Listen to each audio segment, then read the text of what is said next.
We left off with Johnny and Justine coming in as bombshells. So my theory was that they were going to be mentors. I thought, why would they be bringing them back? But no, they coming in for that 250K, honey. Especially Justine, she's here for the money. We already know. But I actually thought it was a nice twist because they are going to utilize Justine and Johnny, in my opinion, as though they use Johnny Bananas and Anissa from Real World Challenge on MTV. I think they're going to have that same layout, the same concept. So I wouldn't be surprised if we continue to see Justine and Johnny again and again and again over the next couple of hash outs of this series. So we might as well get comfortable and be prepared to seeing these two together.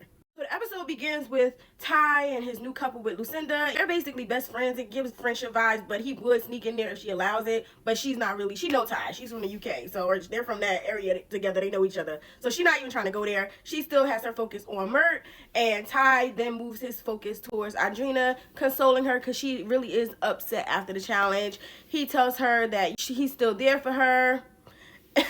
All the while, he's doing one of those Tyreek looks as he gives the hugs, classic Tyreek. And then he kind of convinces her that she'll be all right. He just continues to try to console her. That boy was busy in the beginning of the episode. So while he's trying to console her, he's up there consoling her. He goes and talks to KK. And he has Lucinda hugged up on the deck. So this man is just getting around. While KK is outside getting her lover girl on with Tyreek, Chris is somewhere acting like he don't want to be seen with her. It's like people, I feel like he's treating KK the same way Huda treated him in the villa, like want to only deal with her in a certain way, but like keep it private. I'm starting to think maybe he really was the problem because this is getting weird. Maybe Huda took the power away from him when she was like, okay, you don't want to kiss me in public, but only in the bed. I'm gonna really hone this in and only start kissing you in the bed and literally ignore you in the villa. Because seeing it from KK's eyes, that's the same thing he's doing to her. And I don't like it because if you notice, after she does the kiss with Tyreek and she goes into the bed and she's like, man, what you doing? Are you pretending to sleep? He smirks, he's smiling while with her negative reaction. And I don't like that. So he's going to get what he deserves. My theory is Chris is treating this as if you ever have a guy who is playing basketball and they have like, you can't go into the dorms with them because they have to be in the basketball camp at a certain time. They have curfew and they can't have girls on the dorm. That's how Chris is acting. But this is not you away at sleepaway camp. You are not at the trainings. You are not overseas playing basketball. You are on Love Island games. And part of it is showing your personality and being a part of the group, like being a part of the Love Island of it all. So he's forgetting that part. He's literally treating this as if he's away at basketball sleep camp.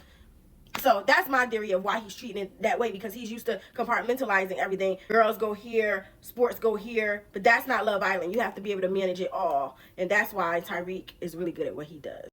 And while Chris is so busy playing ball or pretending to, he's getting sniped by Ty. Ty has been putting in behind the scenes work with KK, and the whole internet is shipping them together.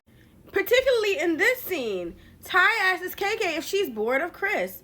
She basically says she's sort of bored of him because he isn't moving fast enough. So the way that Ty does, says to her, do you want me to speed it up for you? Hence the speed, right? They have a very intimate moment, and throughout the entire rest of the show, we see them locking eyes throughout the villa. We see there's like this unrequited love, like this back and forth chemistry that they have with one another, and I'm excited to continue to see it pan out.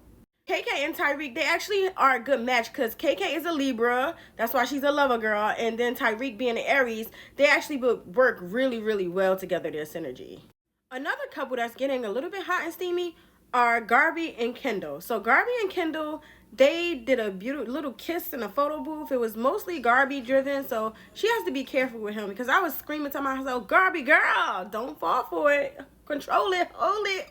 And funny enough, I actually really love Kendall. He's not my favorite person, obviously, because how he treated Serena on his season. But to me, having an older brother, I think he was just trying to calm Serena down in a moment instead of letting her express himself. But the thing is, we're not going to get into season 6. But I also like Kendall. That's my point. And I think him and Garby together will be a good force because she gets to be the brawn and the athletic one. He gets to be the intellectual one in terms of his connections and his interpersonal relationships. So I think as an actual challenge couple, they work really well together. I just hope Garby doesn't get as caught up in him in terms of a true romantic connection, because we know Kendall and he's a little suspect. And Josh, a little side quest on him and Audrina, he was saying that he's America's top favorite couple right now. Boy, by the delusions of grandeur, because nobody even likes Josh. Every time I see somebody mention him, they feel the same way. Even Ariana was saying you have bad sportsmanship, and you can tell she really wasn't even feeling Josh. So he is delusional. Also, I think one of the fan favorites that will kind of potentially come out of this, ironically, is Mert and Lucinda. I really think Mert is going to become a fan favorite. He did go ahead and make breakfast for everybody, which was really sweet. But Soleil here, she has a sense of humor. Why did she say it was so disgusting? She almost threw it out, like she was like gagging at the breakfast. But he was just trying to do a nice thing. And I do think that his connection with Lucinda is really sweet and endearing. And you can tell that on his season, Mert would be that dude. But I think because of the language barrier, he's having a harder time. But if this was within his own language and within his own comfort zone, he would be running the show. I could just see it. I could just feel it. But what we are getting of him, it makes me enjoy watching him and Lucinda's journey. So we'll see how that pans out. So the finale is, we are at the duel. We have Justine and Charlie. We have Johnny and Audrina. They all come and they challenge their couples. Audrina and Johnny challenge Garby and Kendall. Justine and Charlie, they end up challenging Isaiah and Nicola. So in the beginning, Isaiah and Nicola, they were having bad communication. I really thought that Charlie was going to win.